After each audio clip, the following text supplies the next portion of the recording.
Welcome to the Tuesday Triggers podcast. On the podcast today, we've got Robby Cannon, an absolute expert in the cold email space, in the sales space, in the calling space, you name it. He is behind two companies, really. One is Alphorick, one is Salesatscale. I think you guys send something like a few million emails a day. So incredibly excited to have you come chat with us today, man, and just bestow some wisdom upon us. So having said that, would love for you to give yourself a quick intro, and then we can just jump into talking about practical advice for people using cold email today. Yeah, so like Christian said, I send millions of emails a day. Or any given month, we're booking 2 to 4 or 5,000 meetings for our clients, which is super fun. Sometimes it's per account. Pretty much backstory on me. I started off in enterprise tech sales, doing data virtualization, cybersecurity, all that fun stuff. I grew that business and I grew that sales floor purely through outbound. Like our first day in the office, we moved here from Florida, from Hawaii, plopped down a phone book on our desk and said, hit the phones. I went from sending cold email through MailChimp to eventually, in our modern day, Smart Lead instantly. Built that sales team up, ended up leaving that offer and went and started the agencies. And it's been like that ever since. I've sold Fortune 500 companies, government contracts, all the way down to typical agency services. And it's fun hitting the phones. I think there's a big gap in the email space specifically for people just getting a little bit nitty gritty with all of the technology we have nowadays. That's awesome, man. So give me a rundown of the differences between Salesatscale and Alphorick. So Alphorick is, it's our baby, right? We send a lot of emails. We do it pretty well. We have the done for you side, and then we do a little bit of infra stuff on the side. Pretty much we work with a lot of high volume clients right now, meaning people sending 50K a day, 100K a day. Our top client was at their peak sending around 350 to 400K a day. That's always when it gets a little bit more scrappy. On the Salesatscale side, so we do sales consulting, sales placement, and then we have our own sales floor. So between both companies, we have around 34 to 35 sales reps. We're managing or overseeing some way. And then, of course, the email side, Christian. Pretty much when you're sending leads to somebody, you got to talk to their sales team and someone manage them. So it's been really fun. Pretty much we use Alphorick to get the leads, Salesatscale to close the leads, and then they feed into each other really well because if you generate leads, there's always pretty much a sales problem, especially going over cold traffic. And then it's very easy to go to the sales clients and say, hey, do you want more meetings? Let's send some emails. And so it's fun when we control the whole process. Absolutely. So let me pose this question to you because I'm sure there's a lot of companies, founders, salespeople out there that have this question on their mind. We do this for our clients as well, but we're not quite at the scale that you guys are at. So let me ask this for founders, sales executives, leaders, things like that. How do you know if you can scale your outbound system to be something where you're sending 50 or 100 or 150,000 emails a day? Break down an understanding of what boxes you need to check to say, hey, my TAM is big enough, etc., to fit that type of scale. Yeah, like you said with your TAM, we always look, depending on how hard the client wants to go, and if you're a sales rep or you're a business owner, say your TAM is 1 million people. You could justify sending 50,000, 40,000 a day because we have a few people that are, hey, I want to clear my whole TAM. They're selling oil pipeline services. The problem with that is, though, spam laws, all of that. Typically, you could email a lead every month, right? So if I email you on the 1st of September here, I could hit you on October. Nobody's really going to be upset. So we look at how long of a runway we have with the TAM because we have some clients, like our clients sending 300,000 to 400,000 a day. They're clearing through a majority of companies that can afford their services on a monthly basis. It's no lawsuits, thankfully, have ever happened. I don't claim to be a lawyer, but they do run into negative reviews online. Their Trustpilot doesn't look too good, and that's just because they're hitting their TAM so hard. So there's never really a how hard do we want to go. It's what type of business do you want to build, right? If you're a sales rep watching this, you're selling enterprise. It's not like you need 50 clients a day. You need a couple good accounts, nurture those accounts, and build those up. If you're a founder or a business owner, I always follow somewhere, no matter what you like about Grant Cardone, no level of interest is an interest. And he's done a very good job of having everyone on his sales team believe that. So if you're a founder, I want to go hard. I don't see any reason if capital's there, you have the bandwidth to support the sales side of the house, why not just go harder? But it also depends, like you said at the start. it's all TAM based, and it's what type of business do you want to build. For the founder equation, some people don't want the $1 million a year business. They just want to have fun, be able to travel, and that's completely cool. And I think a lot of people get caught up, especially in this online space, of I need to have X amount of cash flow, and it's like, what type of life do you want? And that's where you see them run into the problem of, they feel empty when revenue goes down, but it's, you need to design a life in business and outside of business. Man, that's, again, just thoughtful perspective on life advice. And we can come back to that in a minute because obviously there's a wall of books behind you. We've chatted about this quite a bit in terms of methodologies, sales theory. You're absolutely brilliant. But let's bring it back again to this type of question in terms of, I want to dig a little bit deeper, right? So if we're looking at a company and we're looking at like the lifetime value of their product or the average deal size and the size of their TAM, are there any like calculations that you can think that help people understand how big they might be able to scale, or about how hard they should go in let's say cold email versus the phone? Just like general practical advice. Yeah, so if your client lifetime value is anything over $3,000 to $5,000, I don't see any reason you don't run cold email. Now, if we relate that back to volume, if you have your clients, if you know your stick rate at your agency is 8 months and you have 500,000 people in your TAM, I would go through that whole TAM and push harder if I'm looking at email sends in terms of relative to the total TAM, just because you have an 8-month runway. There's going to be 4 months out of the year where that client's going to be gone. And of course, you go back and prospect your clients, which I think a lot of people don't do enough, and get them back into your client roster.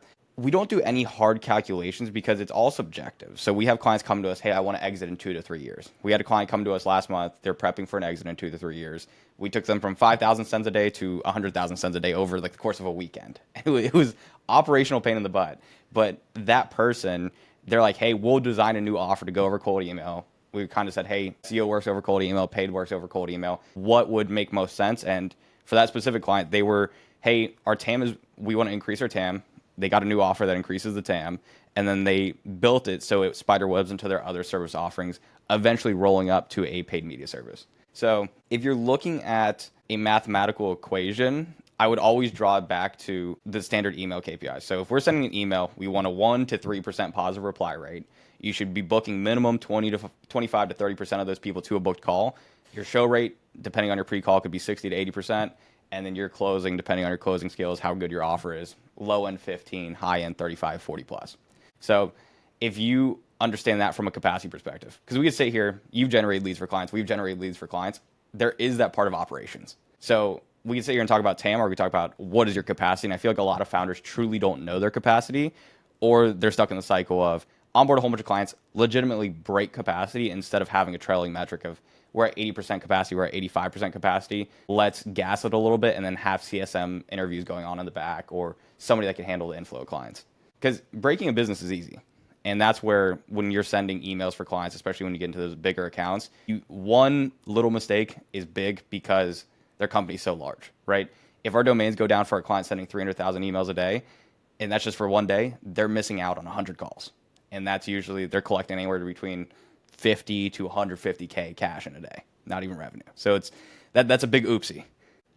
That's where I think I would look at that. TAM wise though, it's really hard. How hard do you want to go, right? It's like, if you want to take over your whole TAM with the consequence that you burn yourself, sure. But there's industries where the used car salesman down the road, he's probably talked to everyone in wherever you're watching this from, and he's still going to try and sell you a used car the next month. So there is the mantra of like, that still works in today's market because nobody's ballsy enough to go out and do it. Yeah, I mean, timing is all.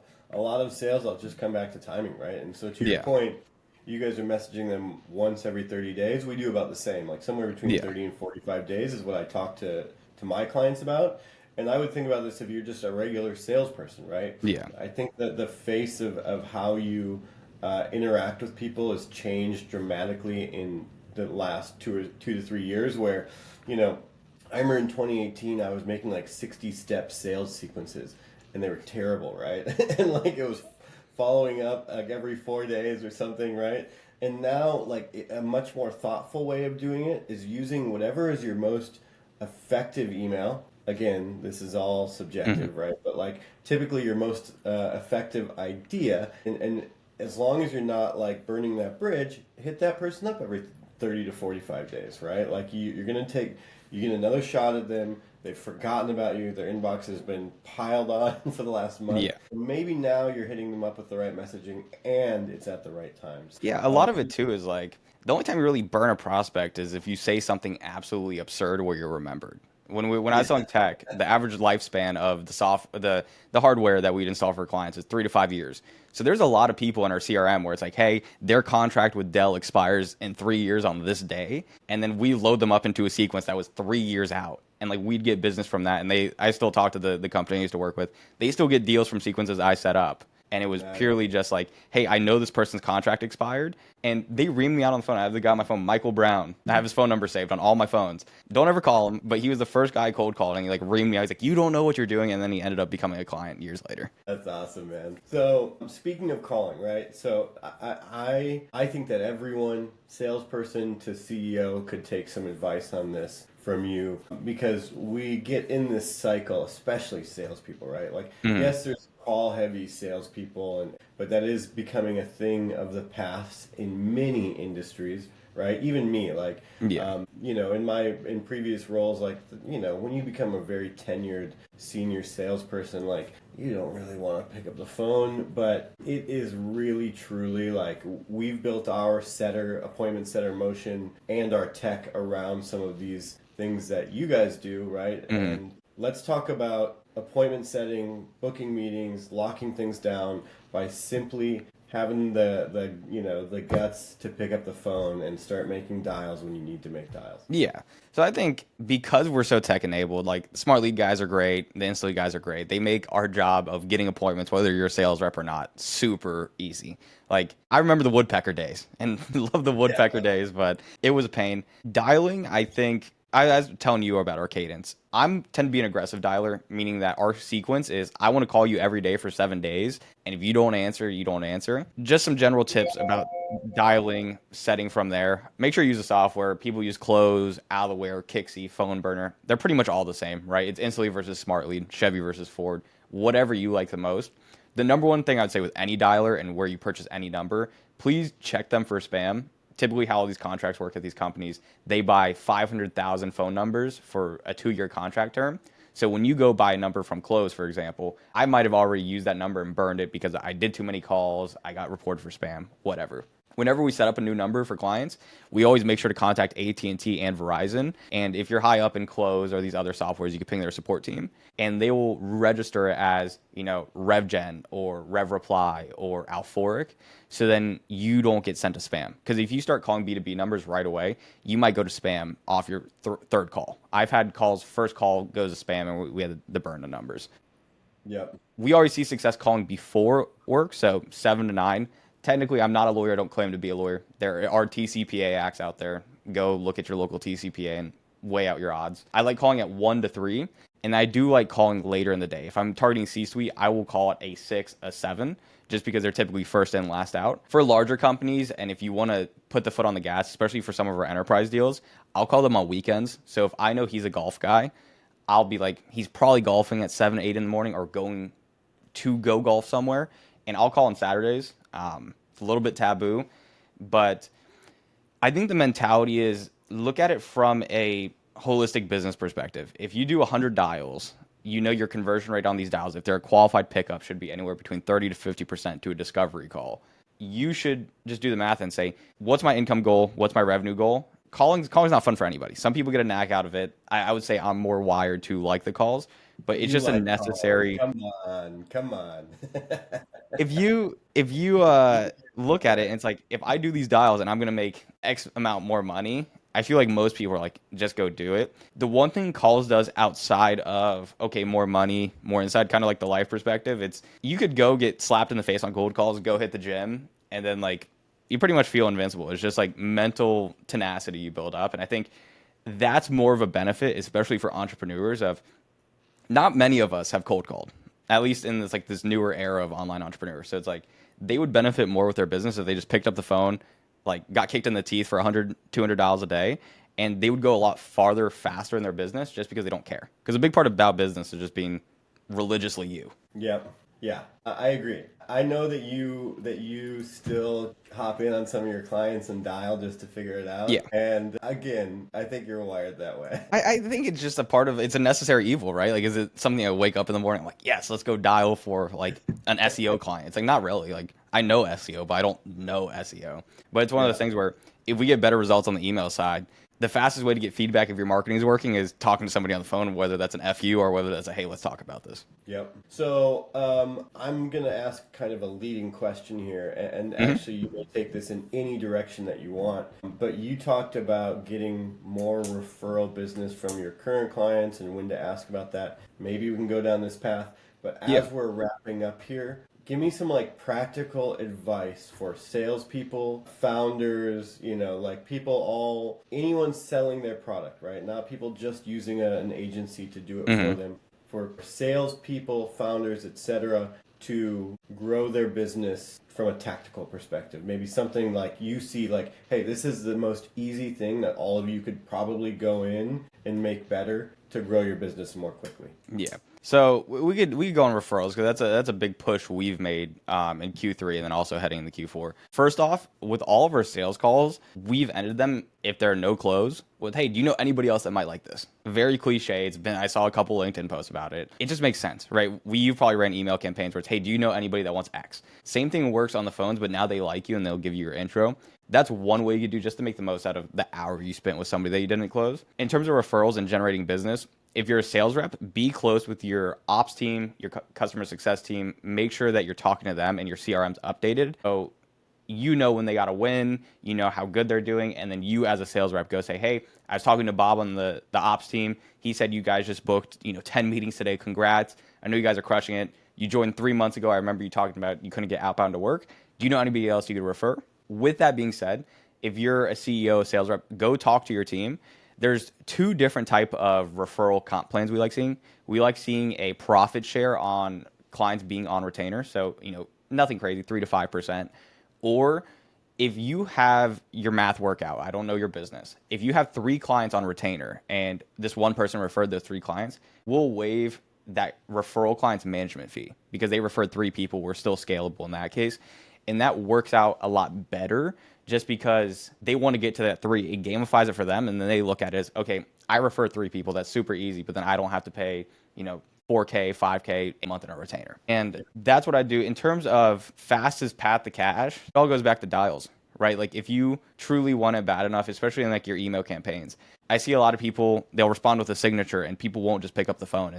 There's zero harm. I know some people do door to door in this virtual world. I don't think it's worth it, but I think if you just were willing to pick up the phone, pay for some phone numbers, get a software like Rocket Reach where it's a couple grand a year and just hit the phones, you will make more money and get a faster feedback loop where you could get from good to great in dialing in a good 2 to 3 months of just hitting the phones because it's such a blunt feedback loop. It's not like you launch a campaign and you wait for the results. It's, hey, I just got hung up on. Let's test, let's test, let's test. And that's it. Referrals wise, though, don't be afraid to ask for them. Worst case, it's a no. And I see a lot of agency owners specifically or retainer based services try and, hey, I want to increase my price to get more revenue. Where you're going to deal with increased churn. It might not make sense. Where if you just went out to those clients, hey, if you refer 3 people, we'll waive your management fee. They will gladly refer you business. It's just the way you frame it. And it all boils down to make sure your customer success gives you intent alerts. Just like outbound, they respond, okay, that's intent to call them. You need to have something on your customer success side that Bob just got a win, Mary just booked her first call, maybe Jane closed a deal. So then you could hit them when the iron's hot and they're more likely to do it. Love it, man. So first of hopefully many sessions, brother. Again, It'll be fun. yeah, man, I love it, dude. Thanks for all of the wisdom, and yeah, talk to you again soon, brother.